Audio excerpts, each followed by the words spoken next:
Alas, okay, let me start again. I bow down to the conquerors, the peaceful and wrathful deities. Alas, now that the intermediate state of living arises before me, renouncing laziness for which there is no time in this life, I must enter the undistracted path of study, reflection, and meditation, taking perceptual experience and the nature of mind as the path. I must cultivate actualization of the three Buddha bodies. Now, having attained a precious human body this one time, I do not have the luxury of remaining on the distracted path. Alas, now that the intermediate state of dreams arises before me, renouncing the corpse-like insensitive sleep of delusion, I must enter free from distracting memories, the state of the abiding nature of reality, cultivating the experience of inner reliance through the recognition, emanation, and transference of dreams. I must not sleep like a beast, but cherish the experiential cultivation which mingles sleep and actual realization. Alas, now that the intermediate state of meditative concentration arises before me, renouncing the mass of distractions and confusions, I must undistractedly enter the state which is devoid of subjective experience and free from the two extremes, and attain stability in the stages of generation and perfection. At this moment, having renounced activity, having attained a singular concentration, I must not fall under the sway of bewildering mental afflictions. Alas, now that the intermediate state of the time of death arises before me, renouncing all attachments, yearning, and subjective apprehension in every aspect, I must undistractedly enter the path on which the oral teachings are clearly understood, and eject my own consciousness into the uncreated expanse of space.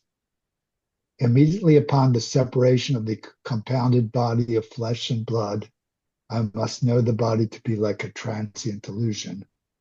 Alas, now that the state of reality arises before me, renouncing the merest sense of all terror or fear, I must recognize all that arises to be awareness manifesting naturally as self, knowing both sounds, light, and rays to be a visionary phenomenon of the intermediate state.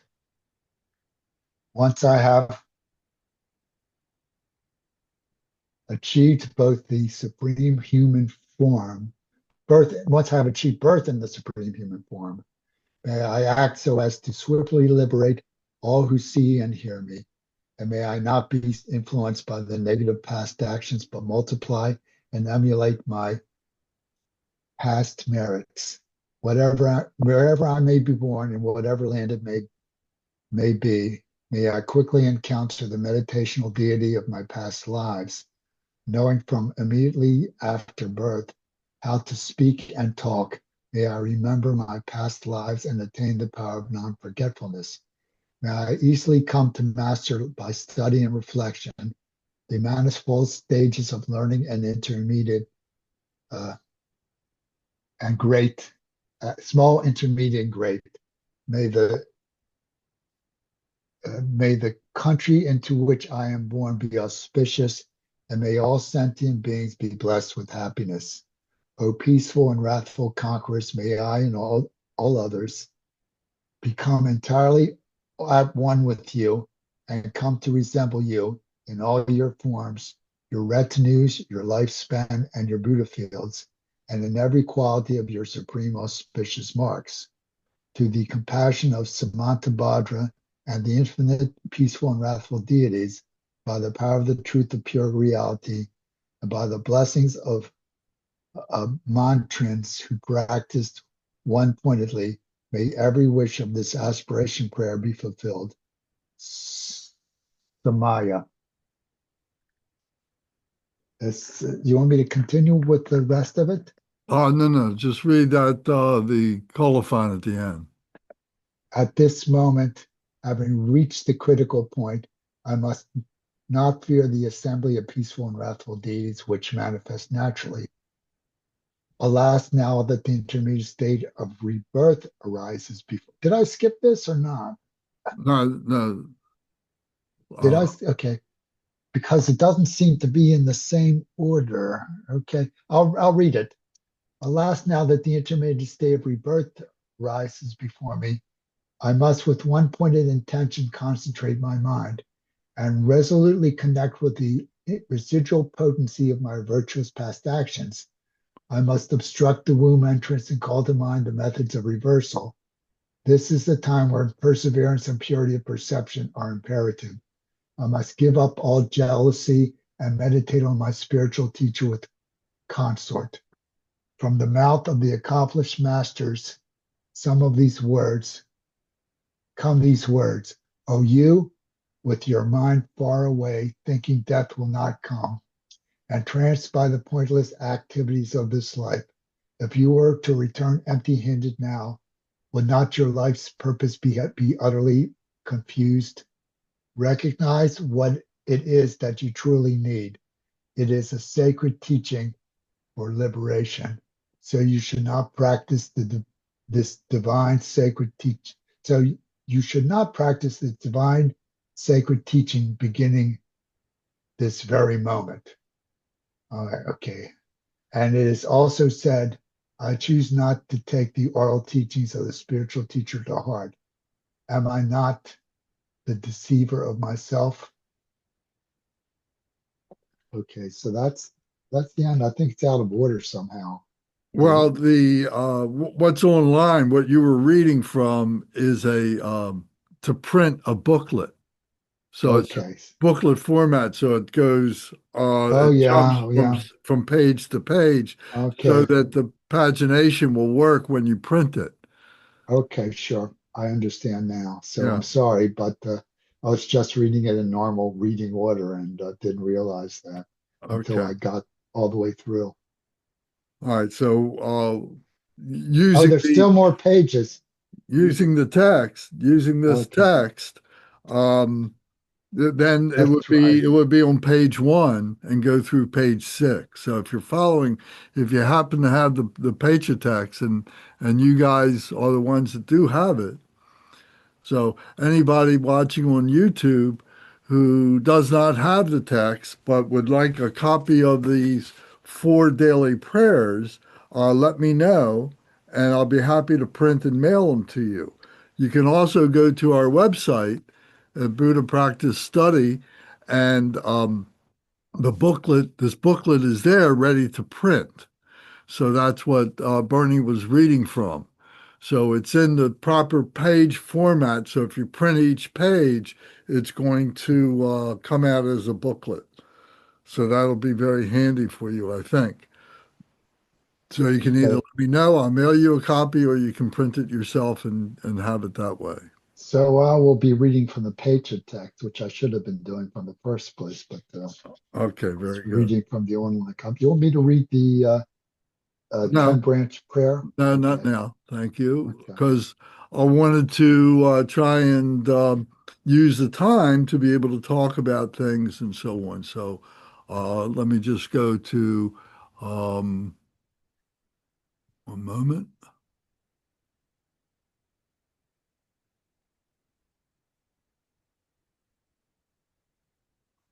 So now I just want to point out again that this is I have to square my page away here, my screen. So here I'm looking at the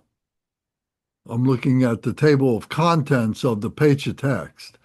So the root verses of the six intermediate states was the first thing, page one. So that's what we just read. So the 10 branch prayer would be the next thing. We read that last week, and we'll read it again, but not tonight. Tonight, I wanted to concentrate on the purification practice, this next part, which appears on page 14 in the Pecha text. Um, it's not going to be in this red book, but it's going to be in the Pecha. So if you want a copy of that, you need to let me know so I can print and mail it to you. That's the only way you can get that. Um, we're also going to we're going to begin to talk about the daily main practice that we're going to engage in. And we're going to talk about the Mani Mantra, the importance of the Mani Mantra. So that's something else that we'll speak about tonight. So let me show you that first. So if we go here and then the Mani Mantra here. So before we get started on that, just let me welcome Larry. Thank you very much for coming, and Kunga, thank you very much for joining. And Larry, you've got a copy of the text, I presume. Is that right? You're muted, so I can't hear you.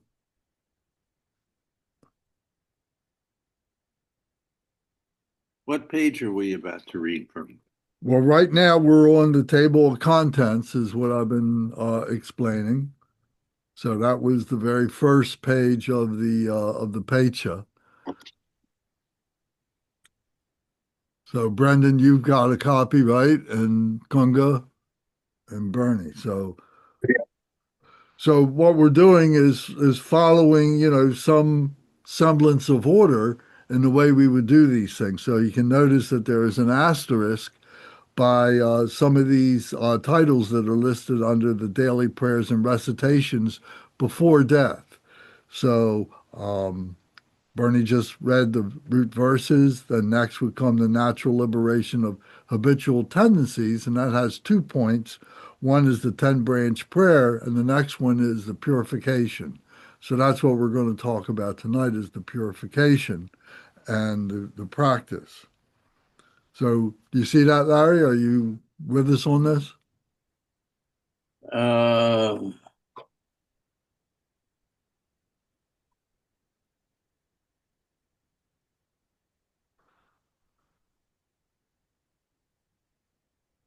no, Oh. Do you have the page of text? I have, I'm on I'm on page II. Correct. Go to page I, which is the other side of the page. Okay, Okay. all So right. Purification, page 14. is where we're going to go with the purification. Okay. But before we do that, I just want, do you, Larry, in particular, or anybody else, have any questions about anything that we talked about last time? Mm. Okay. All right. Well, then, if you need to get, the first meeting, it's on YouTube. We've sent it to everybody, so you can click on it. You can watch the whole YouTube presentation of that. So any beginning kind of questions you might have might be answered there and so on to give an overview of what it is that we're doing. So right now I want to make a point of the Mani Mantra because the Mani Mantra is very, very important, as you might already know when we do when we have the retreats with the Mani Mantra, reciting the Mani Mantra. The Mani Mantra is Om Mani Padme Hum. So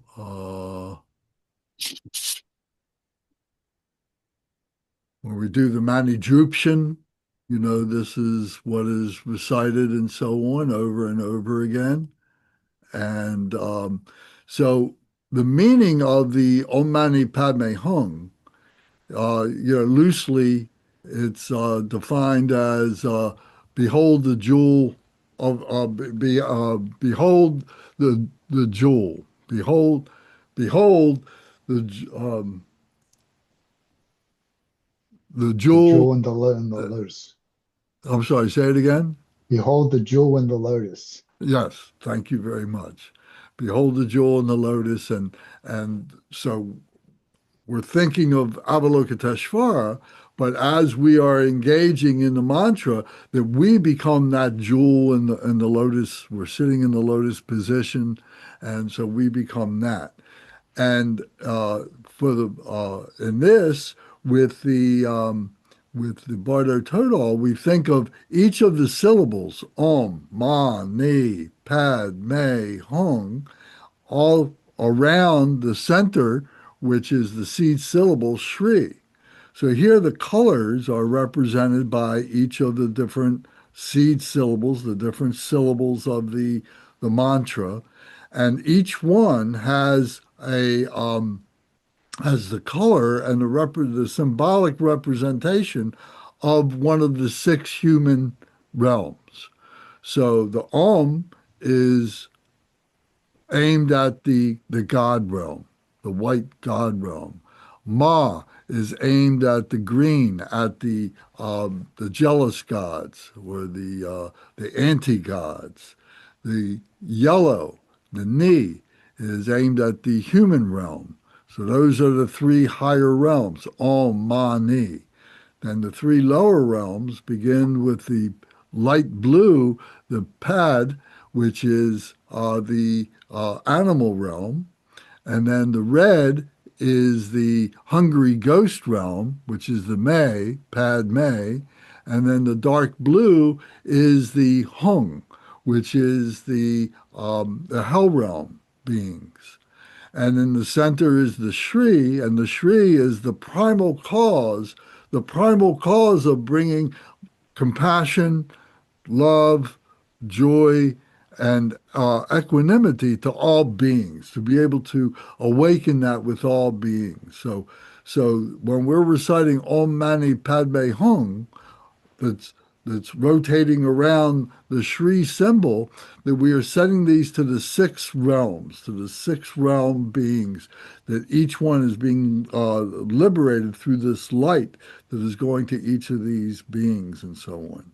So throughout the different parts of the Bardo Thodol, when we come to the points where we begin to chant, we're chanting the Om Mani Padme Hum, visualizing the Shri syllable and so on, and we're sending this out to all beings who are in the Bardo the Bardo of death, the Bardo of reality, the Bardo of becoming, rebirth, and including the Bardo of living and the Bardo of dreams and the Bardo of meditative concentration.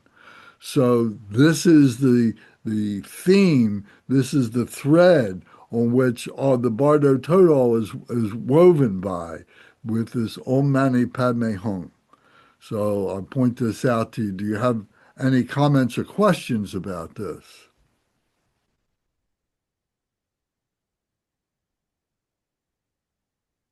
Okay.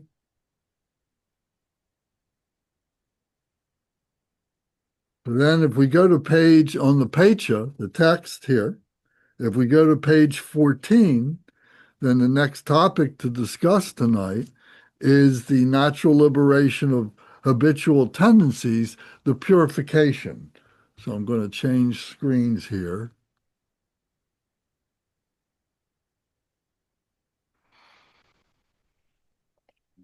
And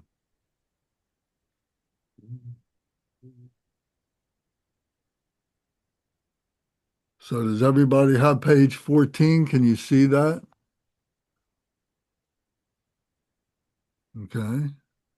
So here we have an illustration of an image of Vajrasattva. And of course, this purification is by way of the Buddha Vajrasattva. So we are about to visualize ourselves as Vajrasattva. We are the one who is approaching the Bardo Thodol as Vajrasattva. So, and then on the other side here, let me move this around again. I'm sorry.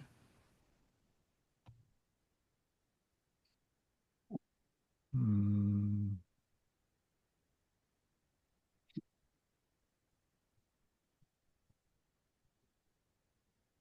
we go. Okay, so over here is the hung syllable, and then here is the mantra Om Ahom Bodhicitta Mahasukha Jana Datu Ah Om Rulu Rulu Hom Jo Hom. The Bio is pronounced Jo Hom. Jo Hom. So Om Ahom Bodhicitta Mahasukha Janadatu Ah Om Rulu Rulu Hom Jo Hom. So we recite that 3 times. The English translation of this, let me show you this. Whoops.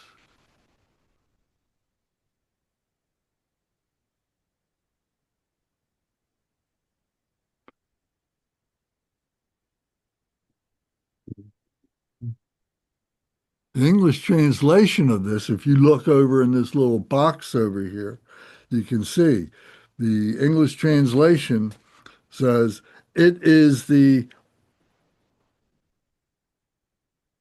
unified intention of the body, speech, and mind of the 42 peaceful and 58 wrathful deities of the great Buddha field that displays the wisdom that cuts through all ignorance to manifest their wisdom for the benefit of the enlightenment of all sentient beings. So this is the literal translation of Om Ahom Bodhicitta Mahasukha Janadatu Ah Om Rulu Rulu Hong Jo Hom. So reciting this at the beginning is setting up our purification for the 100-syllable purification mantra of Vajrasattva that we are all familiar with. So we would recite Om Ahom Bodhicitta. So you can recite with me. Om Ahom Bodhicitta Mahasukha Jana Datu Ah Om Rulu Rulu Hom Jo Hom. Om Ahom Bodhicitta Mahasukha Jana Datu Ah Om Rulu Rulu Hom Jo Hom. Om Ahom Bodhicitta Mahasukha Jana Datu Ah Om Rulu Rulu Hom Jo Hom. Then the text goes on to say, from the field of reality's expanse, uncreated and pure, within a celestial palace, which is a seminal point of light, pure, unceasing, and radiant, through the natural expressive power of one's own mind, uncontrived and empty, intrinsic awareness, radiant and empty, arises in the form of Vajrasattva. Seated upon a bejeweled throne, adorned with lotus, sun, and moon cushions.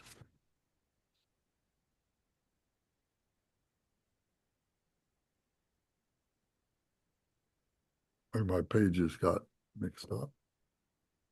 The right hand holds a Vajra at the heart, symbolizing the union of awareness of absolute wisdom and emptiness. The left hand supports a bell resting on the hip, symbolizing the union of wisdom appearances and emptiness. And the head is adorned with a garland of perfect Buddhas, representing the 5 enlightened families of those gone to bliss. Thus, Vajrasattva manifests in the form of the Buddha body of perfect resource, exquisitely adorned with silks and jewels, seated in the posture of royal ease with the right leg extended and the left drawn in. Radiating at the heart is the seed syllable hum, surrounded by the 100-syllable mantra. So then it goes on to give the 100-syllable mantra, but before we go there, just as a discussion, does anybody have any thoughts, any comments about what I just read, this commentary or this instruction as to how to visualize Vajrasattva while you're sitting on the cushion?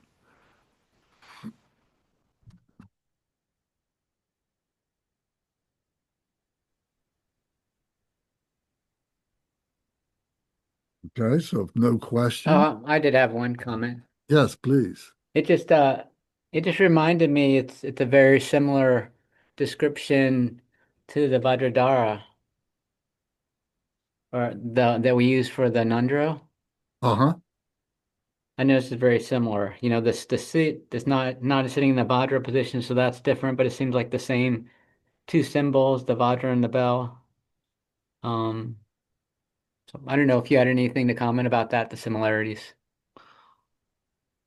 Well, I think that the obvious thing is that they're holding the same implements. You know, they're using the bell, which represents wisdom, and they're holding the Vajra, which represents skillful means, method.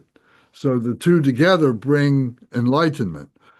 Skillful means without wisdom doesn't necessarily bring enlightenment. Having wisdom, but no skillful means to be able to actualize that wisdom doesn't necessarily bring enlightenment. It's the two things together that bring enlightenment. So this is the symbol of the meditational deities. In this case, you're speaking of Vajradhara or Samantabhadra, and also in the case of Vajrasattva.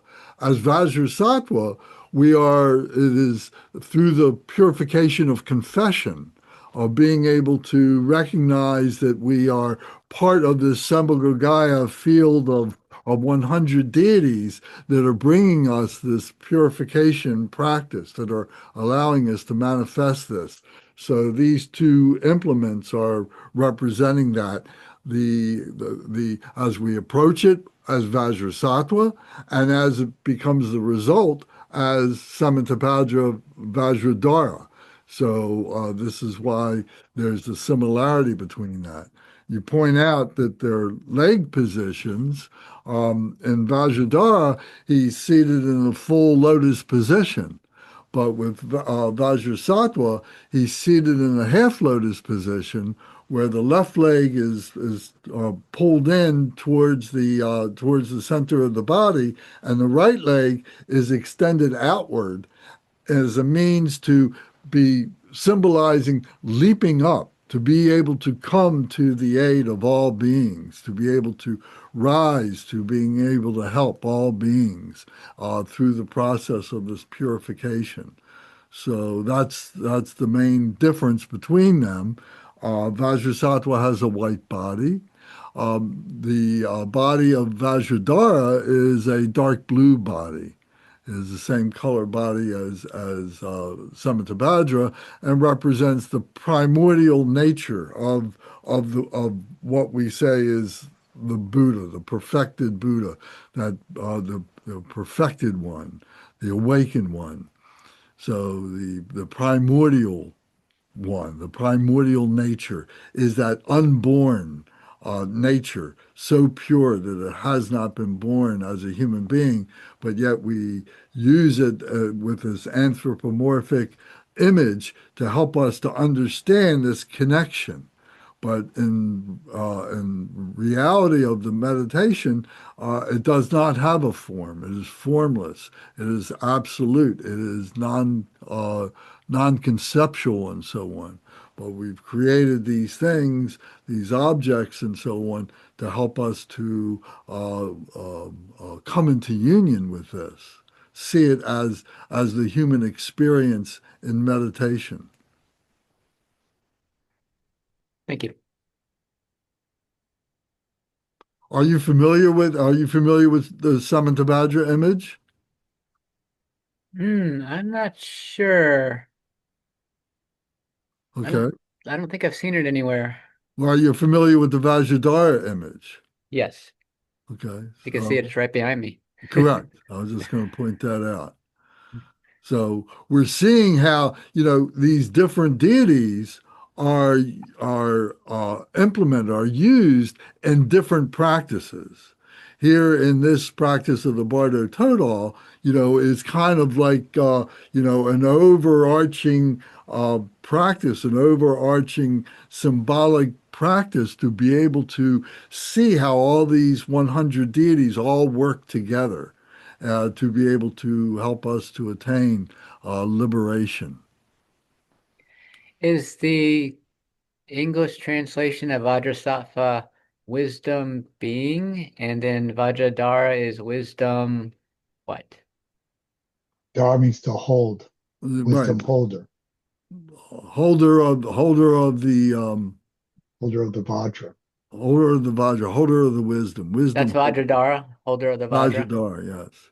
Okay, is that right with Vajrasattva? Is that the wisdom being or being of Wisdom, wisdom? Vajra being or wisdom being, if you translate Vajra as wisdom. Okay, Right. thank you. Okay. Any other thoughts or questions? I have a question. So up on the screen that we're looking at on the left side, that's Vajrasattva, clearly. Correct. Yes. Oh. So Vajradhara is on the next page. Is that correct? That I'm holding up right here? Vajradhara, the next page, no, the next page is Vajrasattva in the Shitro expression. Okay. So it's an image of Vajrasattva. You see he's got a white body, and you see that he's holding the bell and he's holding the Vajra. And but the difference here is you can see in his chest are the 48 peaceful deities, the 42 peaceful deities. And then at his crown or at his head, at the brain, at the head level here, are the 58 wrathful deities. And at the throat are the 10 hero awareness holders, the Vidyadhara. So what this represents is that the heart is the emotions are covering up our true nature.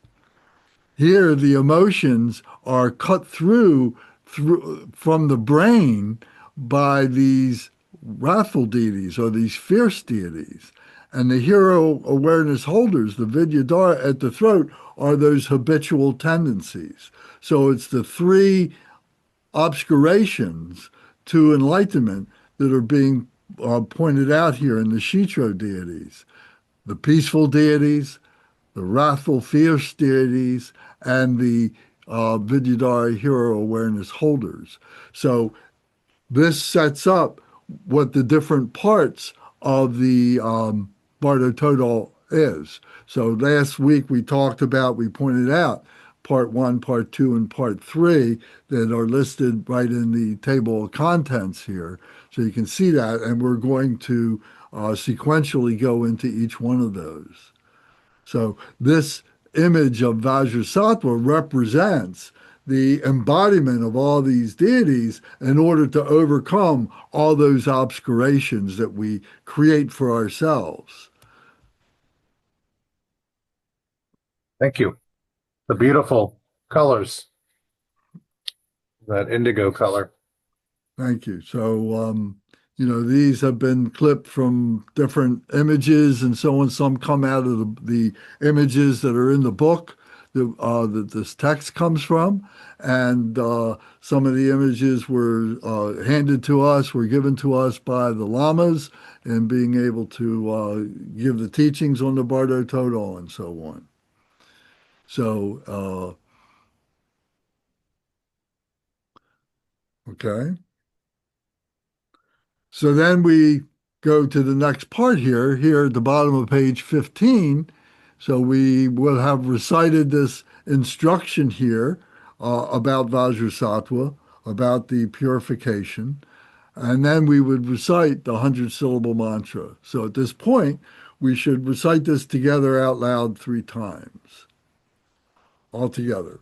Om Vajrasattva Samaya Manupalaya Vajrasattva Tenopa Drista Dredo Me Bawa Suto Kayo Me Bawa Supo Kayo Me Bawa Anurak Me Bawa Sara Siddhi Me Prayatsa Sara Karma Sutso Me Sitsan Triya Kuru Hung Ha Ha Ha Ha Ho Bhagawan Sara Tadagata Bajra Mame Mansa Bajri Bhava Maha Samaya Satwaha.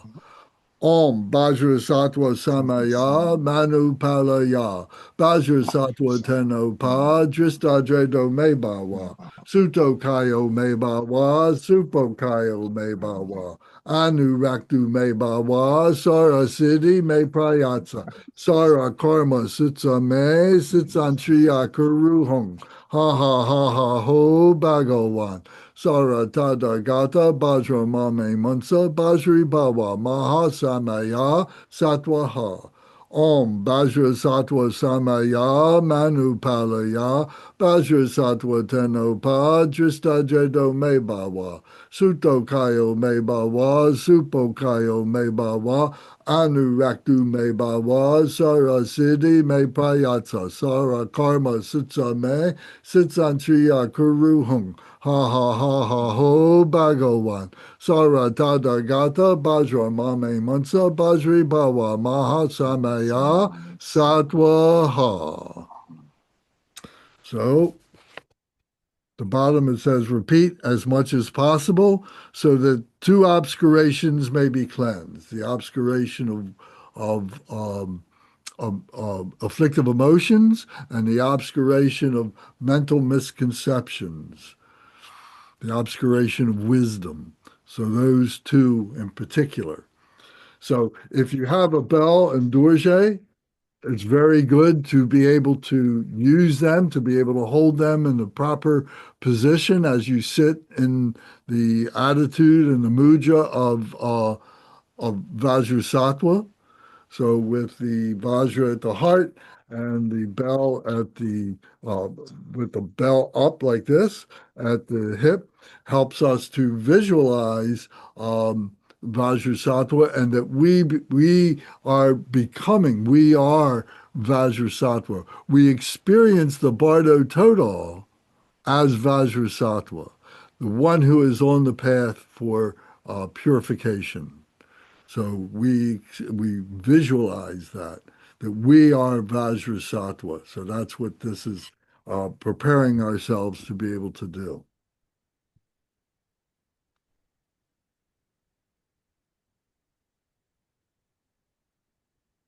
Okay. Any comments or questions?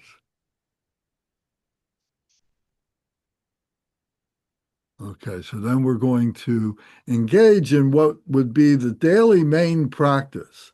Now, the daily main practice is not what we would recite for someone who is passing.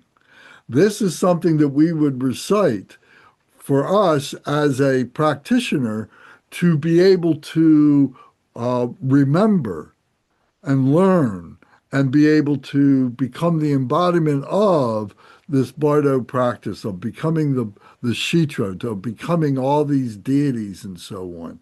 So this is clear in terms of being able to articulate who these different deities are and what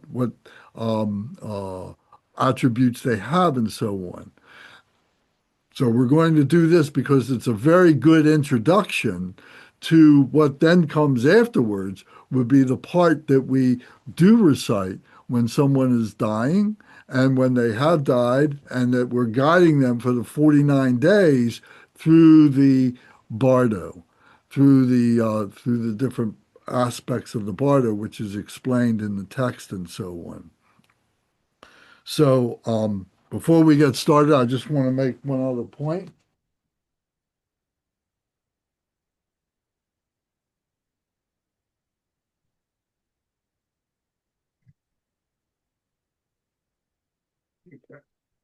So just as a reminder, this text comes from this book right here. This it's called the Tibetan Book of the Dead, which we talked about last week, and this was translated by Gurme Dorje. And the point that I want to make with you now is the people who are associated with this. So if you happen to have this book, in the very front of the book, the first full printed page here is a commentary on the Tibetan Book of the Dead. So I'm going to read it to you so you can appreciate this, I hope. The translation of the Tibetan Book of the Dead was carried out with the support of His Holiness the Dalai Lama and with the commentarial guidance of revered contemporary Tibetan masters, including the late head of the Nyingma school of Tibetan Buddhism, His Holiness Dilgo Khyentse Rinpoche, Zenkar Rinpoche, and Karje Kamjul Rinpoche. The second paragraph says, Gurme Dorje, PhD, is a leading scholar of the Nyingma tradition of Tibetan Buddhism.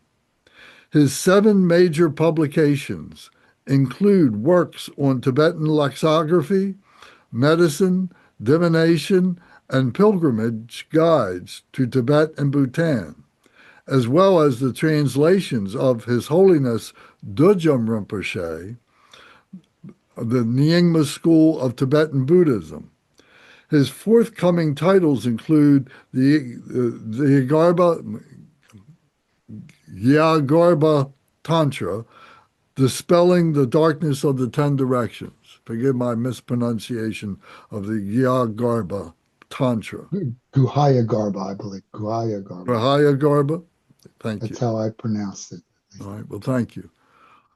The next paragraph is Graham Coleman is president of the Orient Foundation of the UK, a major Tibetan cultural conservancy organization, writer-director of the acclaimed feature documentary Tibet, A Buddhist Trilogy, and editor of the Handbook of Tibetan Culture.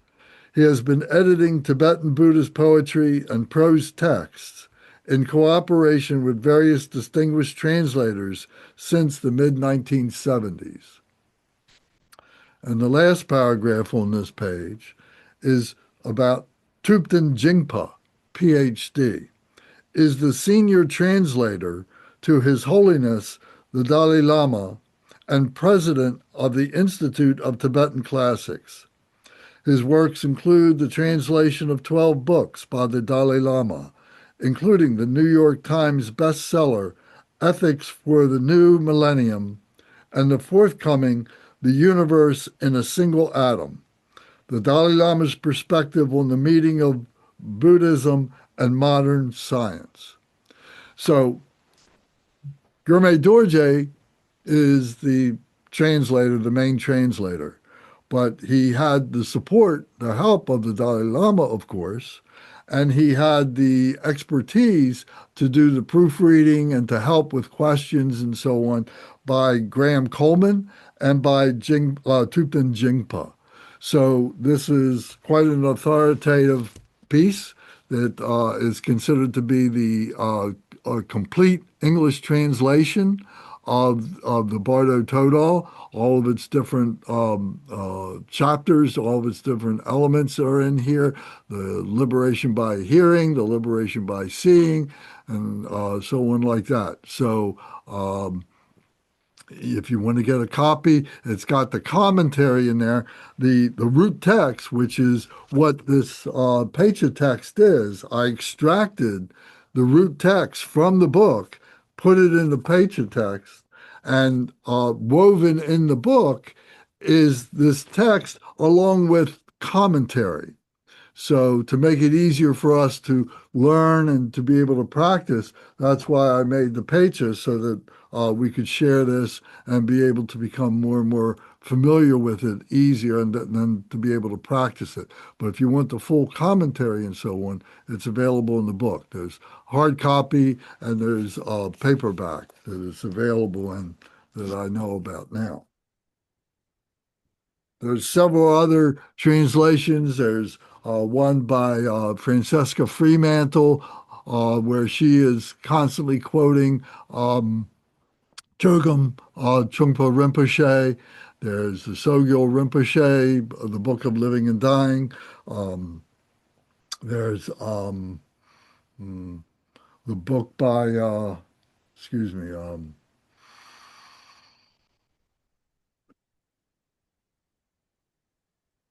having a moment where I can't think. Who's the fellow who was the first Western? Evans Wentz. Evans Wentz. No, that's not who I'm thinking of. Evans Wentz wrote the first, gave the first translation. That's true, but I'm thinking of who was the first Western monk in Tibetan Buddha in the Gelugpa tradition. That I don't know. Sure you do. No, I don't. I guarantee I never heard that.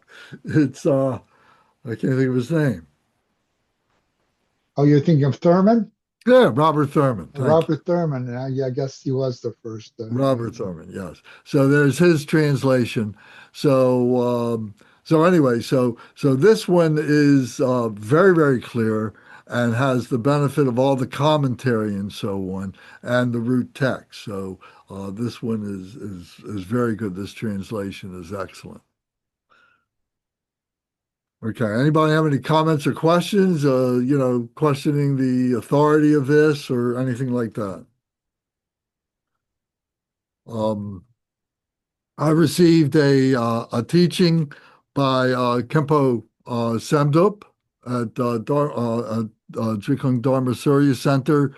Actually, we did it online because we began to do it in person, but then COVID came and we all had to, remain at home and so on. But we continued this on Zoom. It was the first really Zoom teachings that Khenpo Samdup did back in 2020 when that happened. So he gave a in-depth discussion on the deities, on this main practice that we're about to do, and so on. And I've studied this many times. I've practiced this many times. I've recited this many times for people who have passed. And read this for 49 days. In some cases, read it every day for 49 days. It took me 4.5 hours each day to recite this at a brisk pace, to recite the whole thing. But and I keystroked everything. And this was before we had what do they call it? OCD, optical, the thing where you can put it into Word and you can get a computer to print it for you. Before that existed, so all this was done. I did this in 2009, 2010 is when I worked on this. So everything was keystroked. There are a few errors in this, typographical errors and some things where a line was dropped out or something.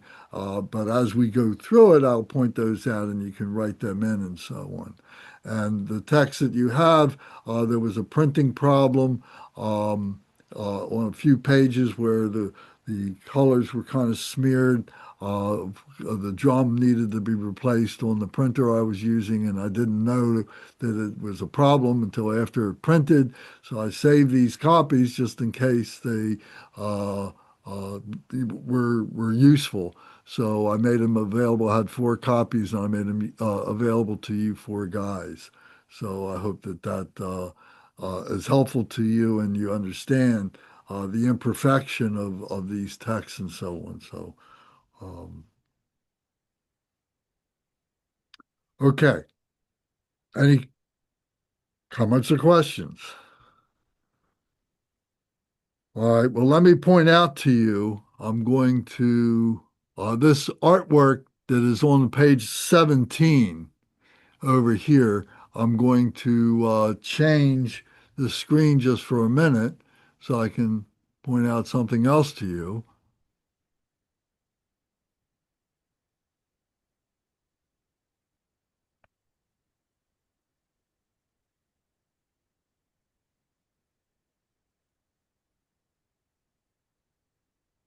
Okay, so in this picture right here, you can see that there's two Tonka paintings. So the one on the left, as we look at it, are the 42 peaceful deities. So in the center is Samantabhadra and Samantabhadri, and then all around are the other deities that are all part of the peaceful deities which abide in the heart center.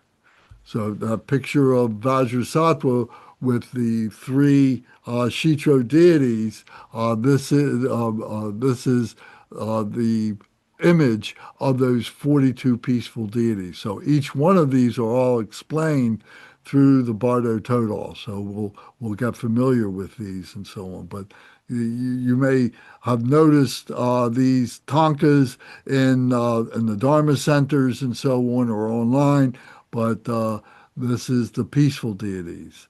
Then the wrathful deities are on the other side of this page here, the 58 wrathful deities. So these are all explained here. These are the Haruka class, which are the emanations of the peaceful deities when more fierce compassion is required to be able to help liberate those suffering beings.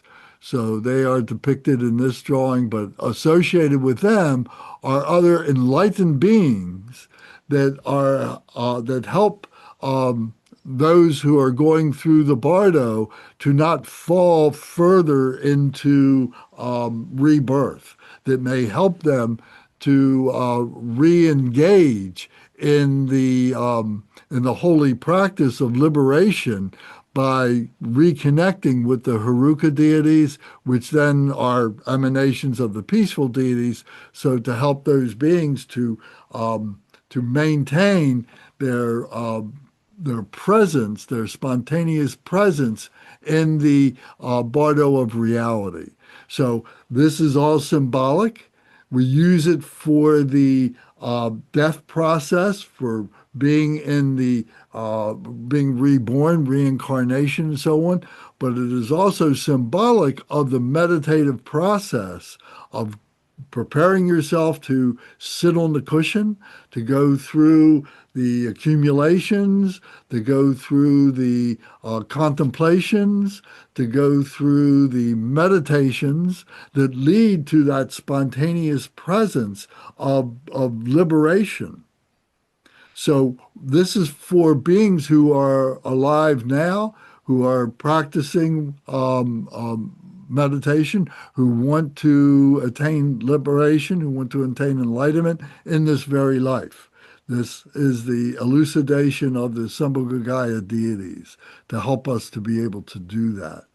So, so whether you use it as a guide for yourself in your meditation, which is the inner meaning of this, or as a guide for those beings who are going through the bardo, literally, who have dropped their bodies and so on, as we recite the Mani mantra, Om Mani Padme Hum Shri, as we were reciting that energy, that light is radiating from your heart through all these beings to all those beings that are in the bardo, whatever level of bardo they might be in. So I point these two drawings out to you. There's a mandala that is associated with each one of these, and I will be printing those mandalas and sending them to you so that we can talk about them.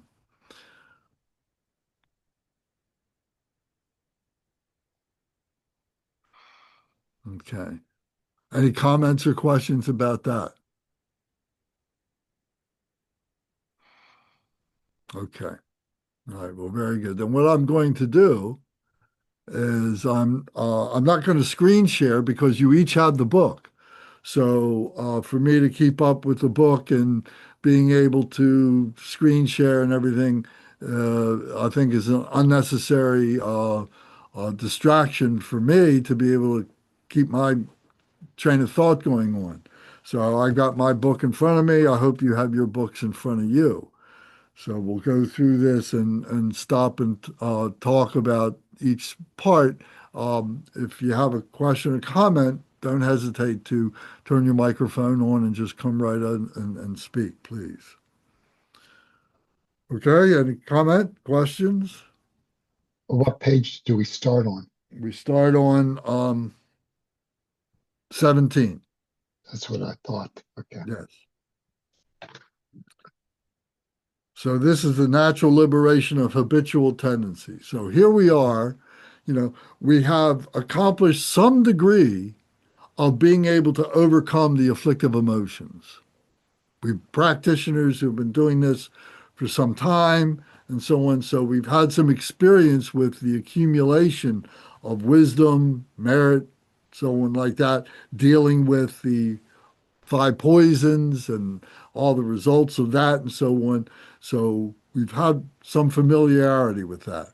We have some familiarity with overcoming the wisdom, the attachment to wisdom, to the mental misconceptions of who we are as human beings.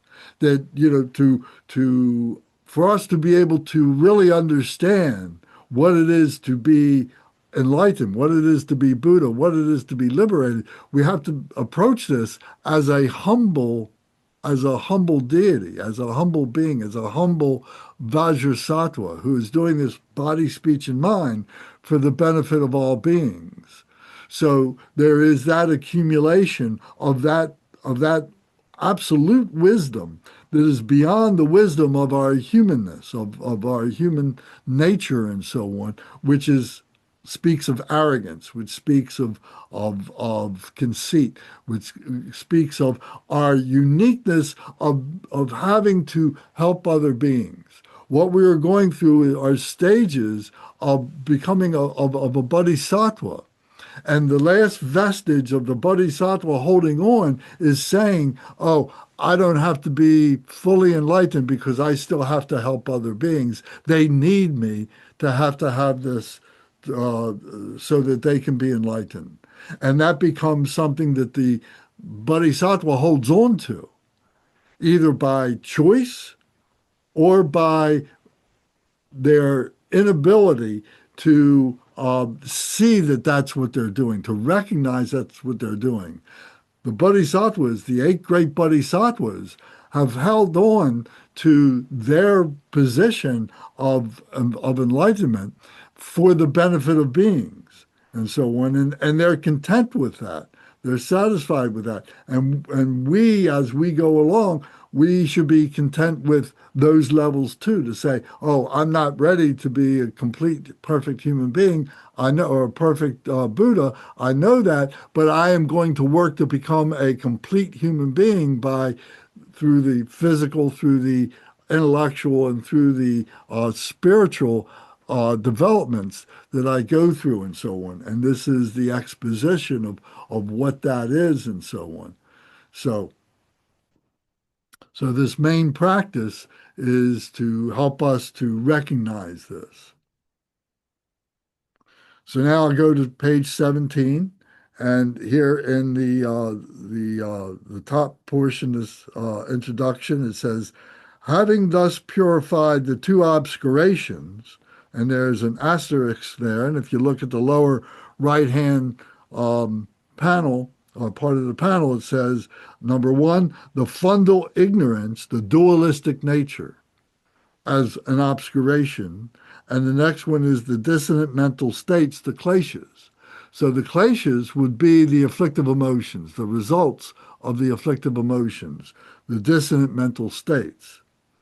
And the fundamental ignorance, that dualistic nature, is that mental misconception of holding on, of our dualistic nature, that as a human being, I can be fully enlightened as a human being.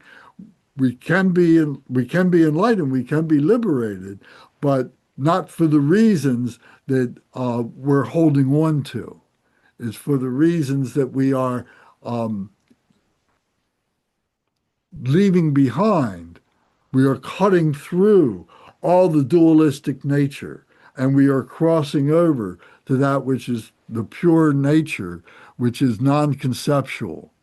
So it's beyond our intellectual capability to be able to say what it is. We experience it. We experience it but there's no words that we can convey to ourselves or to others what that experience is, except for that pure devotion of love for all beings, for ourselves, for all beings, and so on. So it says again, having thus purified the two obscurations, one should visualize the assembled peaceful and wrathful deities of the 100 sacred enlightened families as a mandala of deities, with one's body in prey.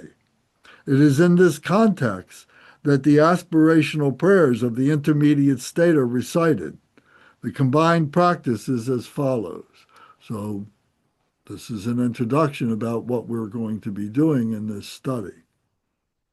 So now in the bold printing it says, then, maintaining the recognition of oneself as Vajrasattva in the celestial palace of one's own precious heart, one clearly discerns a seminal point formed of the 5 lights, whose nature is the 5 pure essences of the 5 elements. And from this, the 36 peaceful Buddhas radiantly manifest amidst a radiant and vibrant mandala suffused by the 5 pristine cognitions. Their bodies composed of 5 lights, the unimpeded union of emptiness and radiance, seated upon a tier of lotus, sun, and moon cushions, supported by lion, elephant, horse, peacock, and Samantabhadra thrones.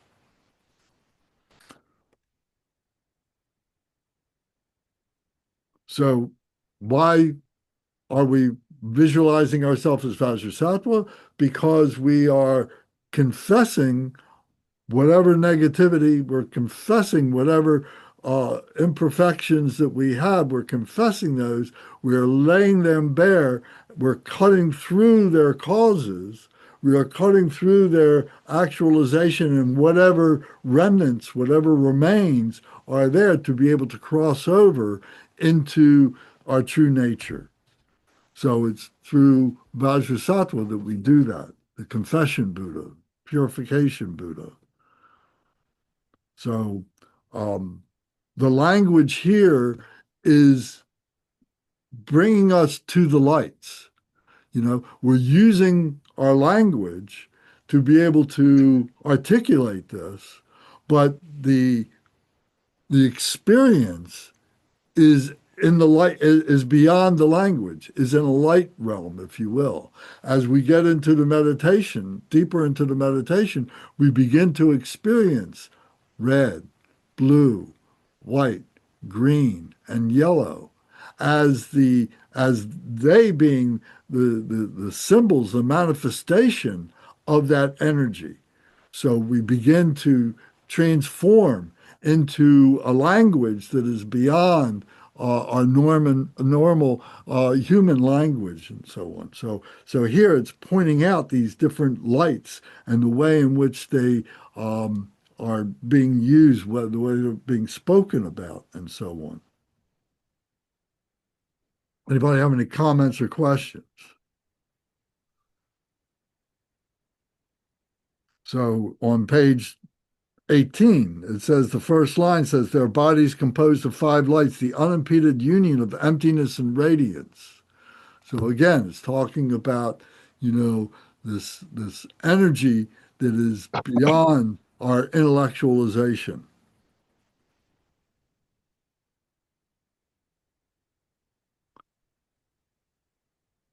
So then, supported by lion, elephant, horse, peacock, and Samantabhadra thrones, you probably have noticed, you know, that these 5 Dhyani Buddhas, these 5 wisdom Buddhas, are seated on these thrones, and there are these animal representations that are supporting them. So Varanchana is represented by the lion and represents power or authority. And then Ascobia, you see the asterisk at the lower right-hand corner of this panel I'm pointing out to you. The Ascobia represents intelligence, and the elephant represents that. His throne is supported by an elephant. Ratna is supported by a horse, which represents agility and speed. And the peacock is supporting the throne of Amitabha, the transformation. The peacock represents a transformation, and the Sivam Savaka supports the throne of Amagoga city, which connotes accomplishment. So a Sivam Savika is the image of a half bird, a bird body. The lower body is a bird, and the top part, the face and the shoulders, is a human being. So so it's showing cutting through, overcoming the duality of different animals and so on, and a human being. So all this is all food, for meditation, food for the accumulation of this wisdom, of this body of knowledge, then the contemplation of it, going through and thinking about all these things and making all these associations. This takes lifetimes to get here, and takes lifetimes to be able to process all this. And we're more fortunate than maybe we think we were, to be able to be here and to be able to be talking about these things, and to be able to be, having this pointed out, and being able to have the books, have the support, have the teachers and so on to be able to do this. It all speaks to the karma that we have to be able to be here. If you didn't have the karma, you would have dismissed this early on. You would have said, oh, I can't pay attention to this. This is boring, or this doesn't make any sense to me, or Lance doesn't know what he's talking about. The Tibetan Book of the Dead is crazy. It's science fiction. We would have found ways to dismiss this. But the fact that we're still here and engaging with this speaks to the karma that says, oh, you know what?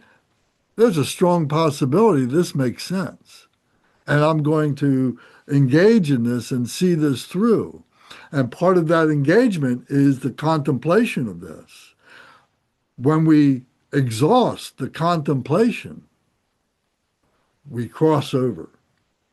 We have cut through all the duality, all the myriad forms of the duality, and we cross over, and we have a moment or two or three or four or five of this no thought, of this being, of this no intellectual cognition of what is going. It becomes a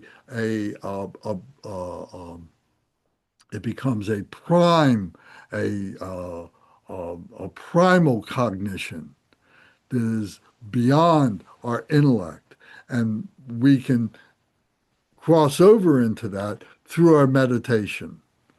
So this is, and it happens seamlessly without our trying to make it happen. It happens when we are able to rest that contemplation, and the resting just comes very naturally.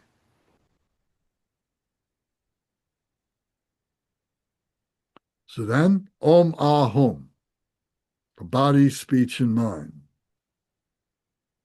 Within the expanse, I'm back on page 18. Within the expanse of a seminal point of light, or within the expanse of a seminal point, located at the center of one's heart, the primordial Lord, the unchanging Buddha body of light, Samantabhadra, the Buddha body of reality, blue in color, and Samantabhadri, the expanse of reality, white in color, are indivisibly united, both in the posture of meditative equipoise, seated upon lotus, sun, and moon cushions, symbolizing the union of radiance and emptiness. So at the heart is this seminal point of light. So one way I've thought about it, and it helps me to understand this as an illustration, is that Big Bang. we talk about this, whether it's true or not, it doesn't really matter. But what matters here is that there is this seminal point, there is this point of purity of which we all come from. How that happens, where that happens, why that happens is inconceivable to us, but yet we can experience that. And it's that seminal point of light. And from that issues forth this whole display, the display of the Sambhogagaya, and which is the meditational deities, all these objects, these meditational objects and so on, and also all the visual objects, all the things that we can see, hear, feel, and touch, and taste, and so on. The whole cosmos, the whole universe, all this stuff is part of that display.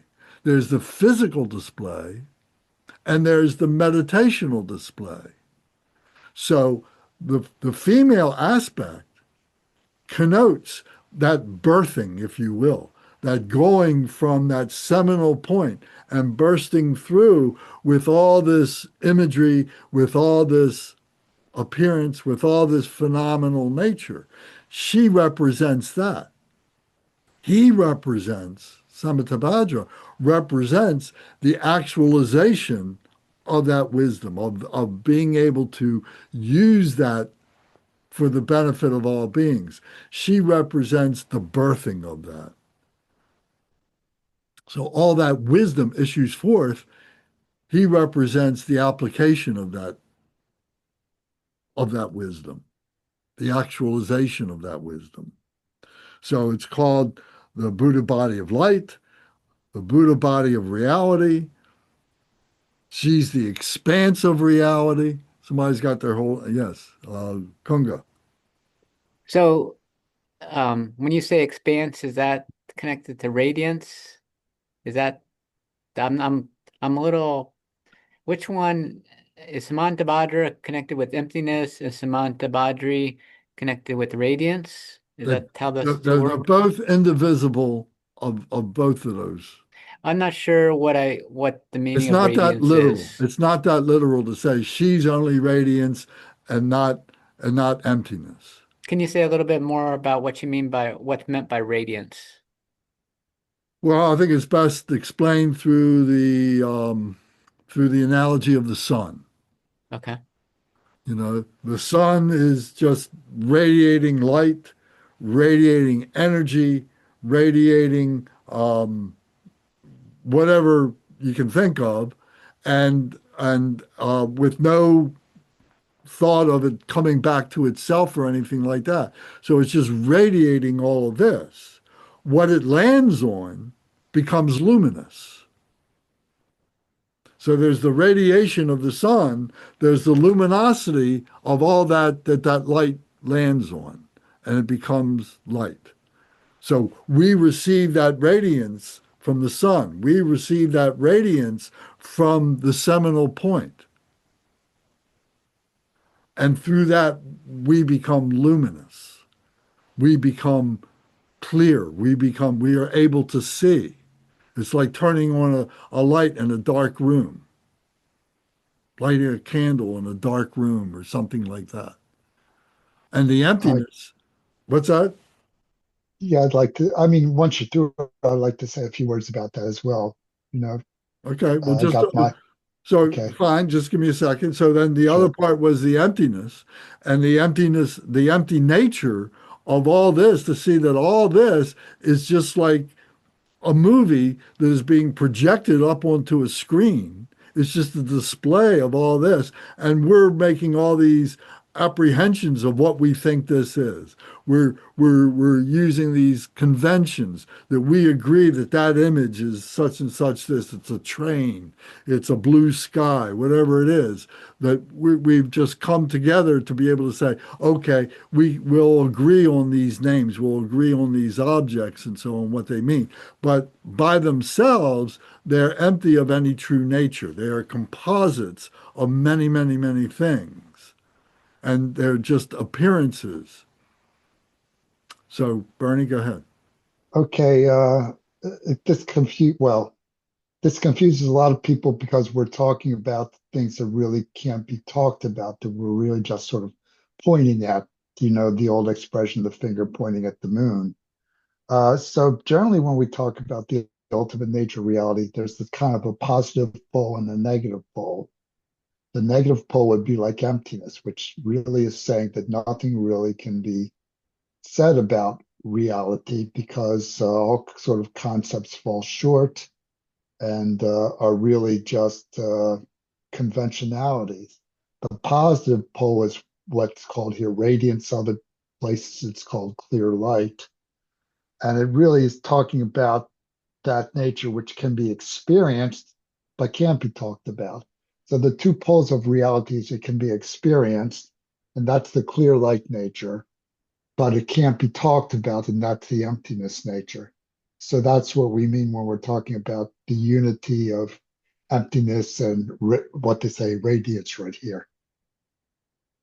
Is that clearer? But also, let me point out that we're using a duality to explain a duality. Yeah, it's impossible to talk about And without falling into paradox. yeah, and so we have to keep that in mind, that as a holy enlightened being, we have to be in that absolute, to be in that non-dual state. So we're using it as a mnemonic. We're using it as a tool. It's not the true essence of what it is. It's just a duality to explain a duality.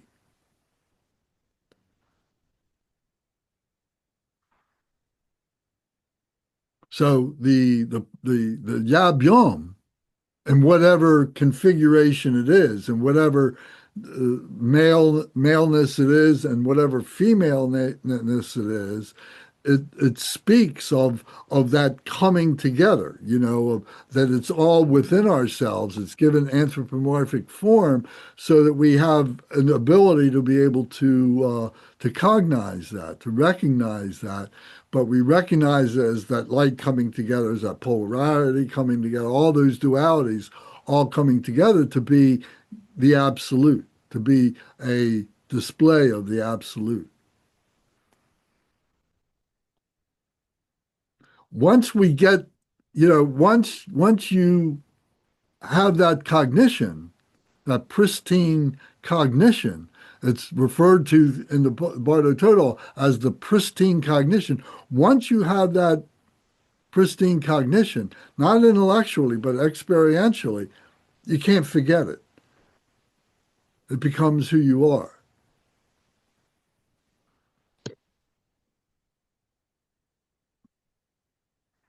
You can cover it up, but it's always there if you take the opportunity to clear away whatever the obscuration is. It's there. It's always there. We're already enlightened. We just don't recognize it.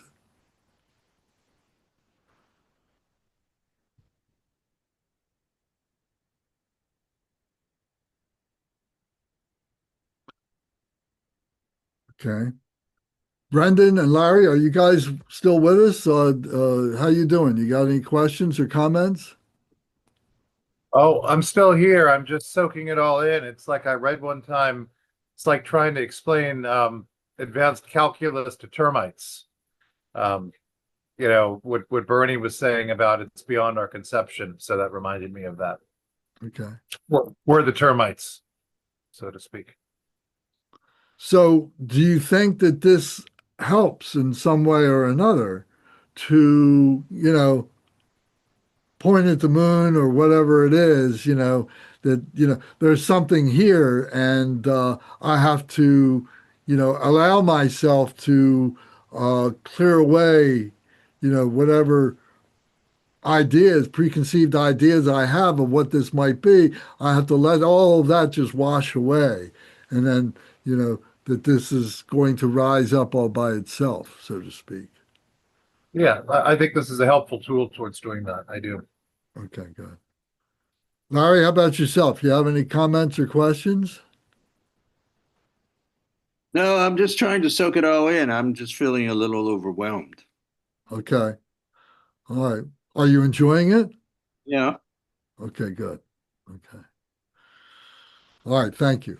I'd just like to check in with everybody. I mean, I look at this as a discussion group, and many times, by saying our habitual tendencies, by letting ourselves hear ourselves speak, do we recognize that that prime consciousness, and do we recognize the opposite of that? Do we recognize our dualistic nature?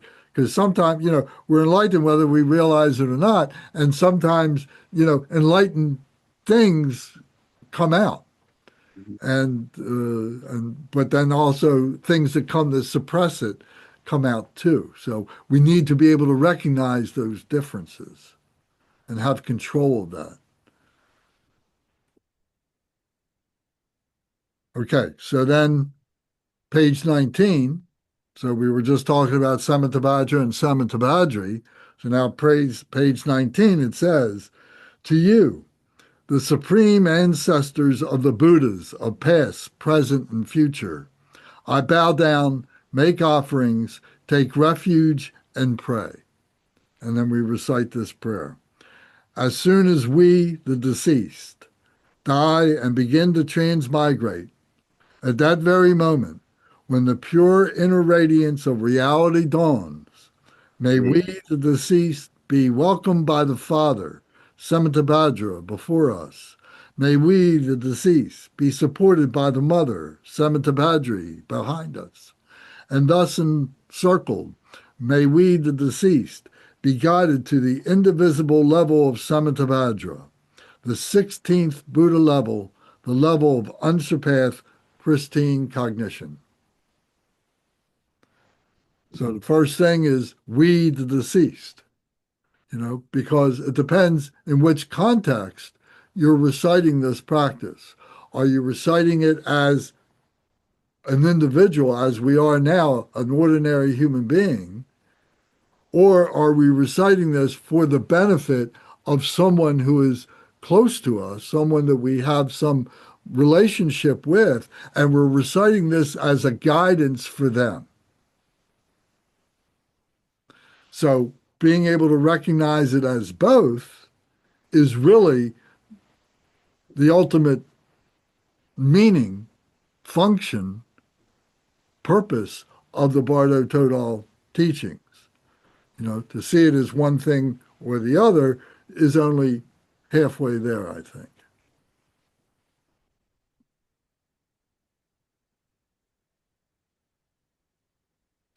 So,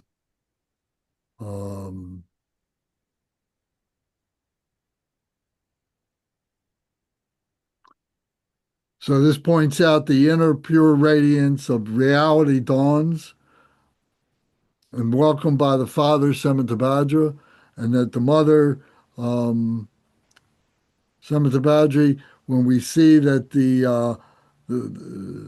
how's it go?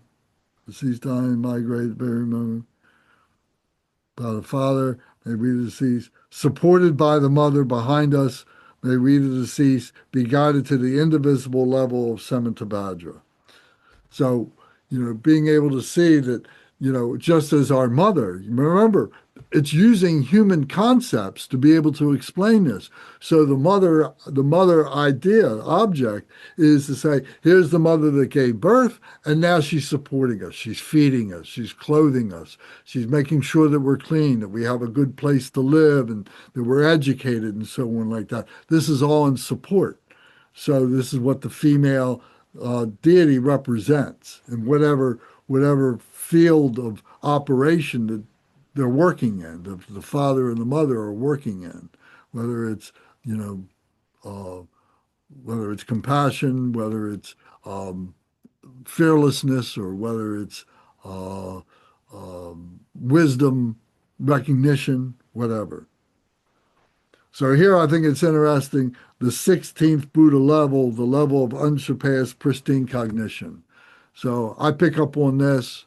It can be completely wrong in a reality sense. It doesn't make any difference. But when we talk about dimensions, we are three-dimension beings.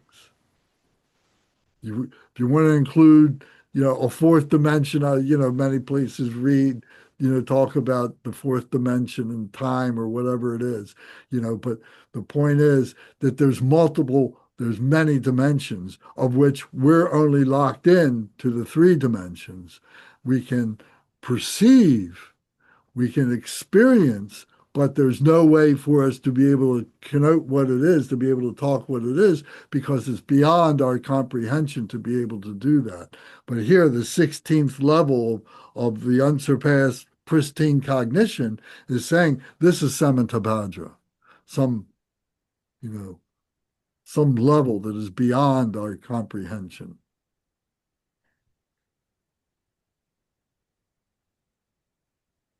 So then the next, on page 19, it says, Om Ahom, in the channel center of one's heart.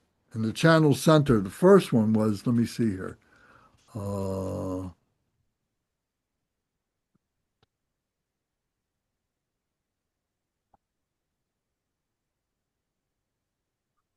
first one was on page 18. In the middle, it says, within the expanse of a seminal point located at the heart of the center of one's heart, that's where it was describing Samantabhadra. Now it's describing the next deity, Varanchana.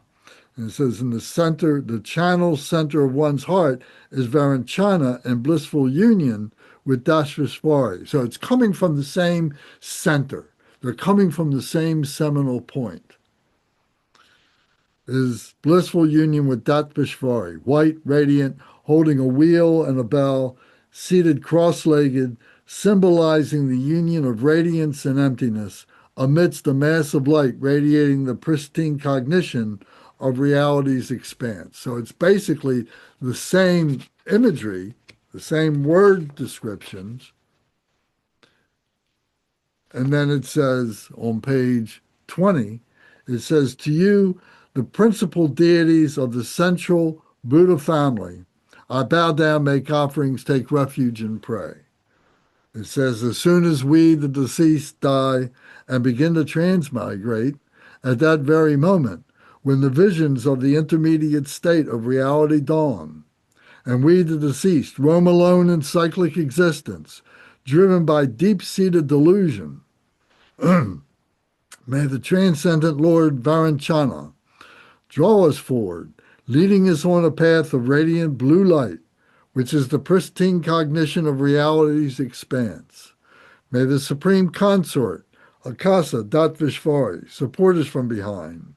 And thus encircled, may we, the deceased, be rescued from the fearsome passageway of the intermediate state and be escorted to the level of an utterly perfected Buddha.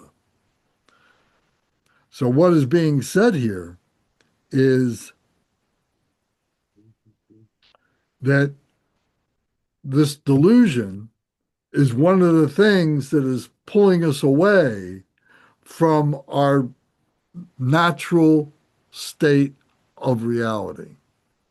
Delusion, it's one of the 5 poisons, is pulling us away, it's pulling us down.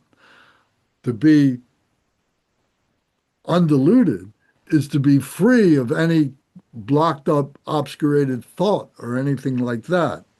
So Varanchana is representing that freedom, is representing that clear mind, that all-pervading wisdom.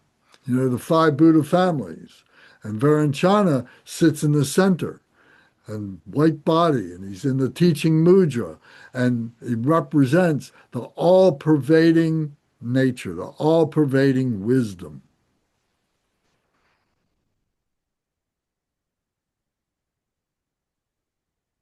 He's like a tractor beam. He's like pulling us in. He's like, hey, he has this energy. These deities have like this energy to pull us in. They're there to be able to help us. This has been, these images and so on are brought together by human beings to be able to help identify this energy that's pulling us in to be able to liberate ourselves, So he's like a tractor beam. And then the female deity is behind us to kind of, shepherd us, to be able to, help us if we start wavering or something. The female has our back and is helping us to not fall backwards, not to fall left or right, but to be pulled in, to allow the tractor beam of the male deity, who has the skillful means to be able to do that, to be able to pull us in.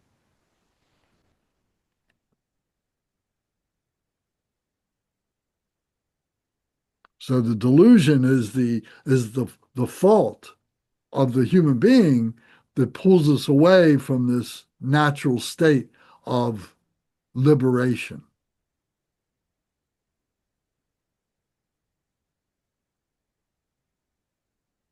So the fearsome passageway of the intermediate state and be escorted to the level of an utterly perfected Buddha. So we have, it's part of the human condition to have this fear, and we need to be able to control this fear, to overcome this fear, to cut through this fear, all these causes and so on. So this is what's helping us to do that, to the point that we are always, as a human being, as a living human being in this living Bardo, that we maintain this liberation such that when our body dies, we don't even recognize it. It's just another day in the life of a Buddha. Of course, that's a ridiculous statement, but nevertheless, it's just an image to help say, that we can attain this. Enlightenment is possible in this lifetime. And we have many examples of that.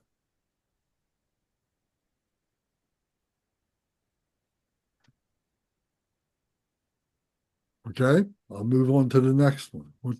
How's our time going? So, Om Ahom. I'm at the bottom of page 20. Om Ahom, body, speech, and mind.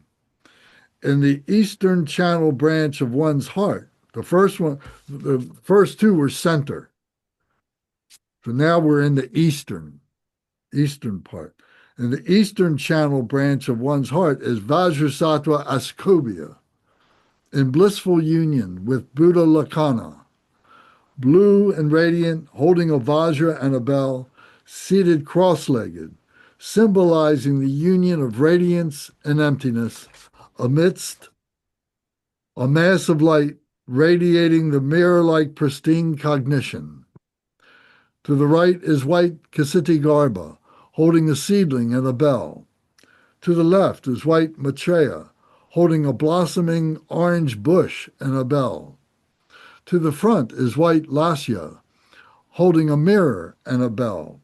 And to the rear is white Pushpa, holding a flower and seated with one leg extended and the other drawn in. So this is the image of Ascobia. Yes, Kunga. Just trying to get my compass points. Is north basically straight up and is east to the left, or is east considered to the right when we're thinking about these directions? Well, it would help us to understand. Were you going to say something, Bernie? Yeah, I think I remember once being told that you're always consider, no matter what way you're sitting, you're always considered to be facing east, so that the what you see in front of you is east, and then there's west and north and south in that direction. So you're facing the east when you do you imagine yourself as facing the east when you do the meditation. Do you remember that? Because I'm not absolutely sure of that. Yeah, absolutely. When you're facing the mandala, whatever mandala it is, you begin at the east. So, Right. The mandala that you've got over your shoulder there, Kunga, you're looking at it from the eastern position. So in this illustration, it's helpful to think of it more as a flat plane, and that you're looking at straight ahead at the east, and then to the left of you would be the south, and Okay. opposite you would be the west, Okay. and then right of you coming around would be the north. Okay. So just thinking of it in terms of the points of the compass become very helpful to look at it in that way. Again, it's another mnemonic. It's just helpful tools to be able to organize your comprehension, your concentration, but at some point, that's all just left rested. To say that this is absolute would be false.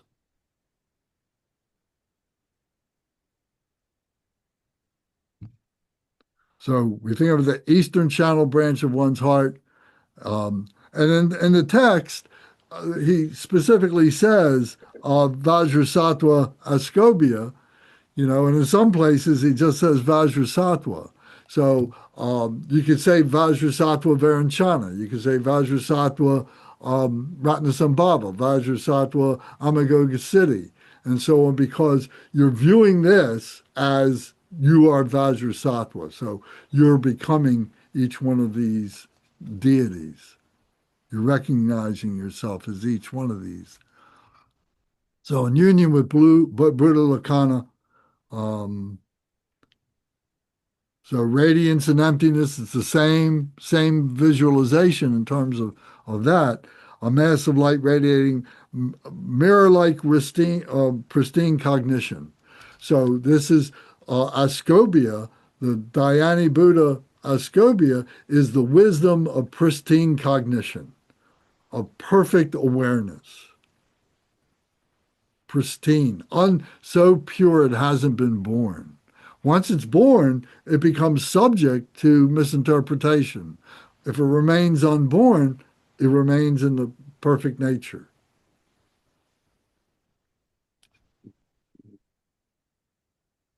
So to the right is white Ksitigarbha. So now we're being introduced to the bodhisattvas of each of these deities. In Buddha Varanchana and Samantabhadra, there's no other bodhisattvas there. It doesn't appear that way. But in the next four, the one starting with Ascobia, then there are the bodhisattvas. So here we're being introduced to who they are. So the right is white Ksitigarbha, holding a seedling and a bell. So Ksitigarbha is, we've used these are the 8 great bodhisattvas. The male ones are the 8 great bodhisattvas. So Ksitigarbha is the first of those, and he's like a gardener. These are the human beings who are preparing themselves to enter into the bodhisattva, to be on the path of purification. So it's like you're gonna build a garden. You're gonna make a garden, and he's got the seeds. So he's ready to do that. He's got the intention, and he's got the seeds to be able to do that.